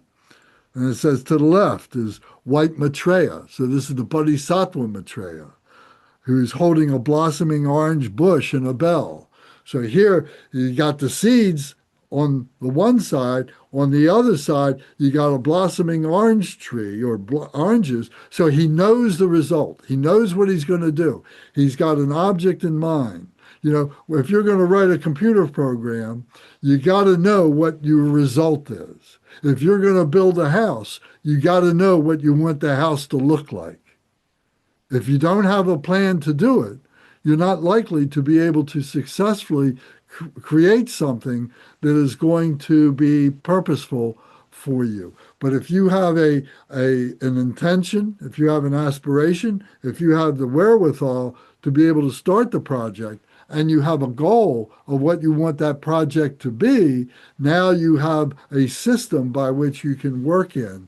And so this is being demonstrated here with both of these 2 bodhisattvas. So white Maitreya holding a blossoming orange bush and a bell. The bell represents the joy of wisdom. The bell represents the joy of wisdom. Then it says, to the front, in front is white Lasya holding a mirror. So Lasya is a female bodhisattva. So she is a sister, if you will, to the brothers of the bodhisattvas, in this case, Ksitigarbha and Maitreya. So Lasya is a sister who's in front, and she's holding a mirror and a bell. So the mirror is to be able to see oneself, to be able to see the three times, to be able to see, to have the vision of what it is that you want this to be, and so on. And to see the purity, at least that, if it's not a fixed object, it's just the purity of this, to be able to see that within oneself. So the front is white Lasya holding a mirror and a bell, and to the rear is white Pushpa holding a flower, seated with one leg extended and the other drawn in. So Pushpa holding a flower is saying, here is the fruition, or here is the glory of this. It's not something you can eat. It's not a full fruition in terms of being able to eat the apple, but it's the apple blossom that comes before the fruit. So she's behind. You got in front, you got behind. And so they're protecting the being, and with one leg extended and the other drawn in. So it's the same imagery as Vajrasattva, who has the left leg drawn in, the right is out. So in order to jump up, to come to the aid of the being, the entity who is going through this process. So then the next statement here, it says, to you, the sixfold principal and encircling deities of the Vajra family. So these are the four bodhisattvas and the mother and father, the sixfold principal and encircling deities. This is the Vajra family, the indestructible wisdom family. I bow down, make offerings, take refuge, and pray. As soon as we, the deceased, die and begin to transmigrate, at that very moment, when the visions of the intermediate state of reality dawn, and we, the deceased, roam alone in cyclic existence, driven by deep-seated aversion. Aversion is holding us back. May the transcendent Lord Vajrasattva Ascobia draw us forward, leading us on the path of radiant white light, which is the mirror-like pristine cognition. May the supreme consort Buddha Lakkhana support us from behind, and thus encircled may we be rescued from the fearsome passageway of the intermediate state and be escorted to the level of an utterly perfect Buddha. So to overcome, to cut through that aversion, that hatred, is the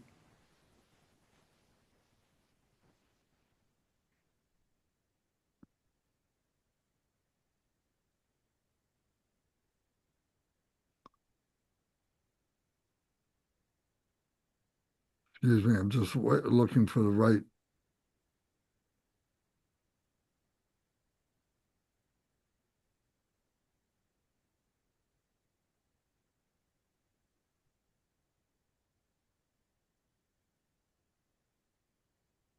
Of being able to cut through that aversion through the actualization, through the mirror-like pristine cognition. The mirror-like pristine cognition of being able to see that it's just an image, that everything that we create for ourselves is just a fabricated image that we've manifested. So being able to see that mirror-like pristine cognition, then that's what overcomes the hatred. The hatred isn't there. It's fabricated within our intellectual mind.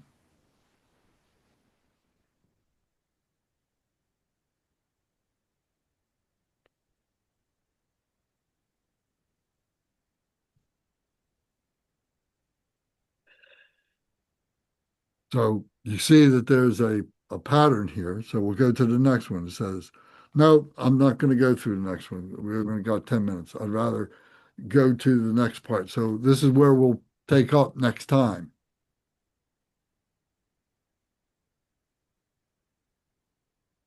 Okay, so any comments or questions? Are you seeing some kind of a pattern here?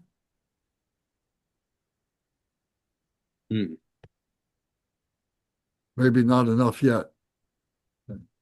What kind of pattern are you thinking of, Lance? I mean, obviously there's similarities between this and every other kind of generation practice, but there are differences as well. Well, But, the one thing that they all have in common is that they're here for the benefit of the enlightenment of all sentient beings. For sure, for sure. Om Ahung, the enlightened body, speech, and mind of the deity. So everything that we're doing is to recognize ourselves as the deity, to be able to purify ourselves so that what's left is our true nature. When we get rid of all the junk, we've cleaned the window, we've cleaned the windshield, we've removed the glass. Now there's nothing between us and the pure reality. So each one of these is a subset of being able to do that. So the five wisdom Buddhas, if you're not familiar with the five Dhyani Buddhas, the five wisdom Buddhas, it'll be worthwhile for you to look that up and get a feeling for what that is. The five wisdom Buddhas have five wisdoms. So what are those five wisdoms? So we've been through the all-pervading wisdom, and now we've been through the mirror-like wisdom. So with the next deities, we'll see their wisdom.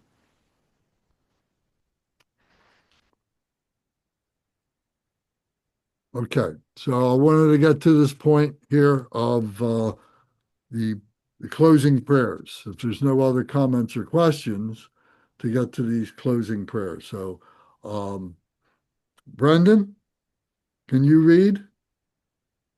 Did you read last week? I wasn't here last week. What's that? You weren't here last week.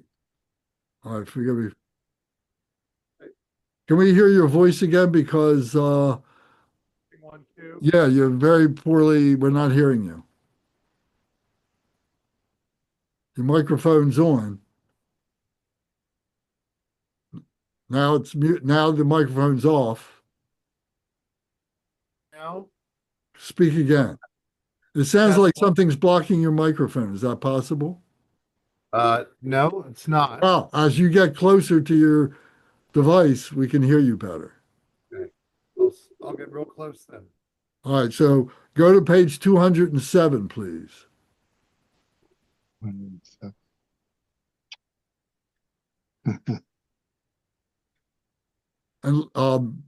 Kunga, you read last week, is that correct? Yeah. So Larry, I would like you to read the next prayer after this when we get there. 207 in the book you gave us? Yes. All right, hold on. So Larry, when Brendan is finished, I'd like you to read page 214 to the end. All right, so Okay. Brendan, how you doing? Aspirational prayer which rescues from the Can you lean in a little bit? We can't hear you. I'm sorry, but I don't know what's happening with your microphone. prayer which rescues from the dangerous pathways of the intermediate states. I bow down to the spiritual teachers, meditational deities, and dakinis. May I be guided on the path of their great love. Oh, as I roam in cyclic existence, driven by deep-seated bewilderment, may the spiritual teachers, holders of the oral lineages, draw me forward, leading me on the path of radiant, clear light, which is undistracted study, reflection, and meditation. May the supreme consorts, the host of dakinis, support me from behind, and thus encircled may I be rescued from the fearsome passageway of the intermediate state and be escorted to the level of an utterly perfect Buddha. Oh, as I roam in cyclic existence driven by deep-seated illusion, may the transcendent Lord Vairocana draw me forward, leading me on the path of radiant blue light, which is the pristine cognition of reality's expanse.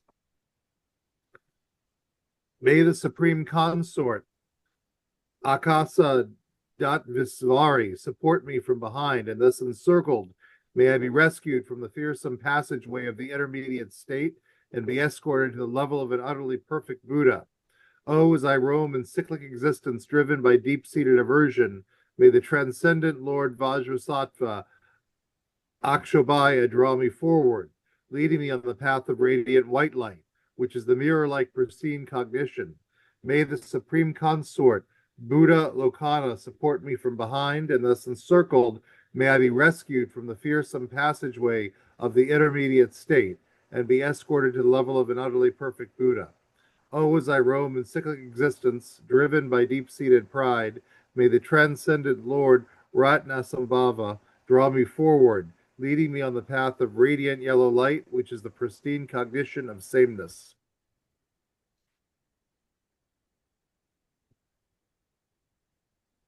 May the Supreme Consort, Mamakai, support me from behind, and thus encircled, may I be rescued from the fearsome passageway of the intermediate state and be escorted to the level of an utterly perfect Buddha.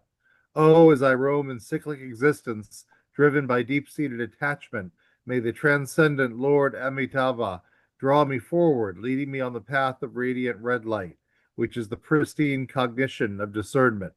May the Supreme Consort, Pandara Vasini, support me from behind, and this encircled, may I be rescued from the fearsome passageway of the intermediate state, and be escorted to the level of an utterly perfect Buddha. Oh, as I roam in cyclic existence driven by deep-seated envy, may the transcendent Lord Amoghasiddhi draw me forward, leading me on the path of radiant green light, which is the pristine cognition of accomplishment. May the Supreme Consort Samayatara support me from behind, and thus encircled may I be rescued from the fearsome passageway of the intermediate state and be escorted to the level of an utterly perfect Buddha. Oh, as I roam in cyclic existence driven by the 5 virulent poisons, may the transcendent conquerors, the male Buddhas of the 5 enlightened families, draw me forward, leading me on the path of radiant rainbow light, which is the 4 pristine cognitions combined. May the 5 supreme female Buddhas, the purity of the expanse, support me from behind, and thus encircled, may I be rescued from the light paths of the 6 impure classes of beings, and be escorted to the 5 utterly supreme and pure Buddha fields. Oh, as I roam in cyclic existence, driven by deep-seated habitual tendencies, may the assembly of spiritual heroes and awareness holders draw me forward, leading me on the path of radiant multicolored light, which is co-emergent pristine cognition.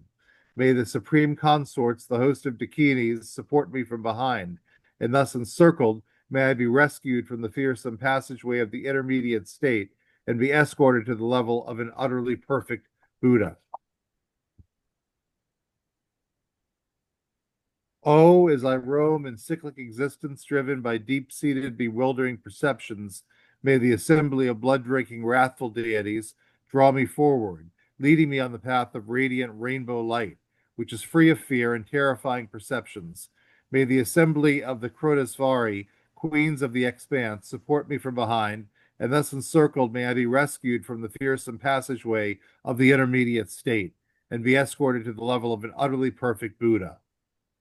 Om Ahom.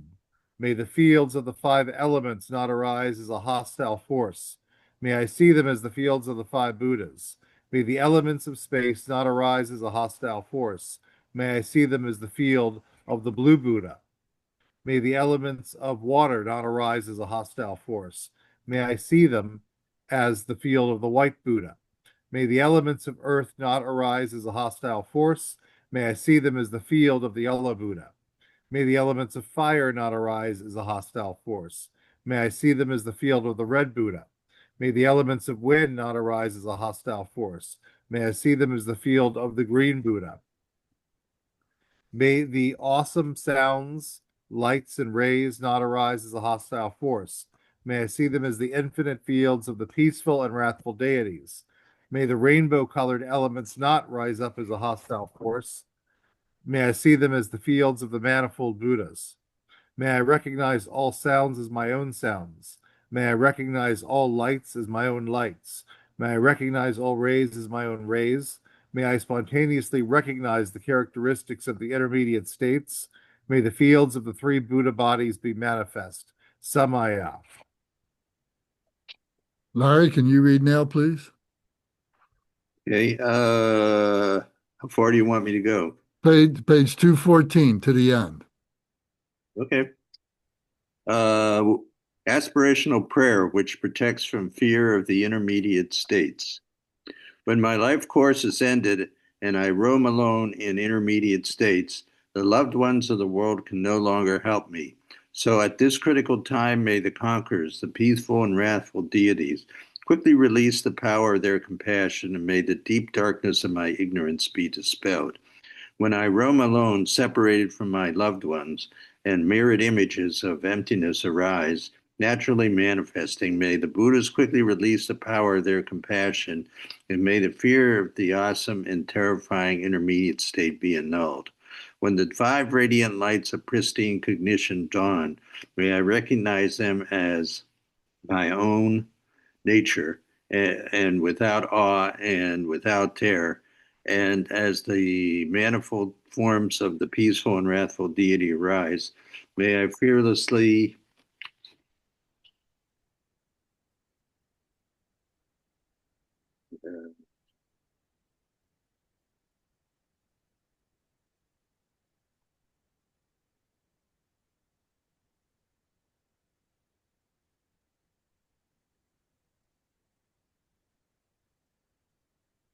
Where are you, on page 215 or 216? may I be fiercely confident. Then I guess that's supposed to be the end, right? No.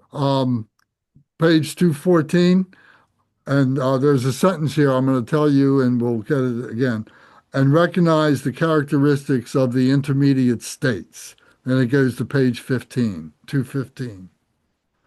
When I experience suffering, Okay, you mean, okay, there's something missing here. yes, there is. I'm sorry, and that's one of the errors. When I experience suffering as the result of negative past actions, may the great compassionate one dispel all such misery. And as the natural sound of reality reverberates like 1,000 peals of thunder, may all sounds be heard as the teachings of the great vehicle. When I am driven by past actions, unable to find a refuge, may the meditational deities dispel all such misery. And as I experience the suffering of habitual tendencies and past actions, may the meditative stabilities of inner radiance and bliss naturally arise. When I am miraculously born into the intermediate state of rebirth, may it not be beguiled by the perverse prophecies of Mara. And as I freely arrive at every place that I think of, may the bewildering fear and terror generated by my negative past actions not arise. When the roars of savage wild beasts echo around me, may their cries be transformed into the sound of the sacred teachings, the 6 syllables, Om Mani Padme Hum. And as I am engulfed by snow, rain, wind, and darkness, may I achieve the pure clairvoyance of radiant, pristine cognition. May sentient beings in the intermediate states, similar in kind to myself, be born into the higher realms, free from rivalry. And as severe dissident mental states generate insatiable hunger and thirst, may the afflictions of hunger, thirst, heat, and cold be annulled. When I see my future parents in union, may I perceive them as Maha Karinka and consort, and for the sake of others, being released, being blessed with the power to choose a birthplace, may I achieve an exalted body adorned with the auspicious major and minor marks. Next page, 217. Once I have achieved birth in a supreme human form, may I act so as to swiftly liberate all who see and hear me. And may I not be influenced by my negative past actions, but multiply and emulate my past merits. Wherever I may be born, in whatever land it may be. May I quickly encounter the meditational deity of my past lives, knowing from immediately after birth how to speak and walk. May I remember my past lives and attain the power of non-forgetfulness. May I easily come to master by studying reflection the manifold stages of learning, small, intermediate, and great. And may the country into which I am born be auspicious, and may all sentient beings be blessed with happiness. O peaceful and wrathful conquerors, may I and all others become entirely at one with you and come to resemble you in all forms, your retinues, your lifespans, your Buddha fields, and in every quality of your supreme marks. Through the compassion of Samantabhadra and infinite peaceful and wrathful deities, by the power of truth of pure reality, and by the blessings of the mantrins who practice one pointedly, may every wish of this spiritual prayer be fulfilled. Samaya. This was composed by the preceptor for Udayana Padmakara. May this profound sacred teaching not be extinguished until all the worlds of cyclic existence have been emptied. This is a treasure text of Tulku Karma Lingpa. What is Martrins?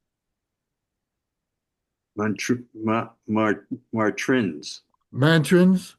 Yeah. Mantrins are Nagpas, a depth secret mantra. The lay tantric practitioner, mantrins. Lay tantric practitioners. Okay. So if you've got a time, if you got a pencil in particular or a pen, but on the bottom of page 214, that's one of the errors that happened in the printing. That last line, it says, may I be fearlessly confident. Then it should go on and say, and recognize. Do you have the ability to write this? And recognize the characteristics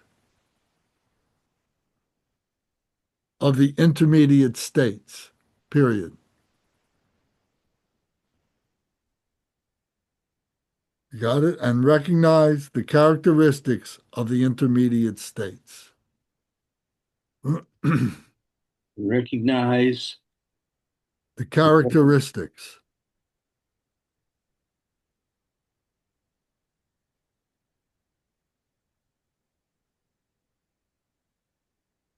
Of the intermediate states.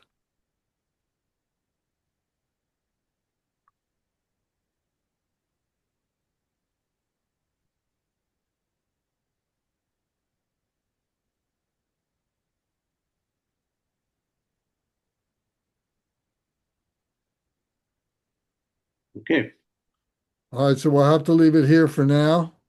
So ah, hung, ah, hung,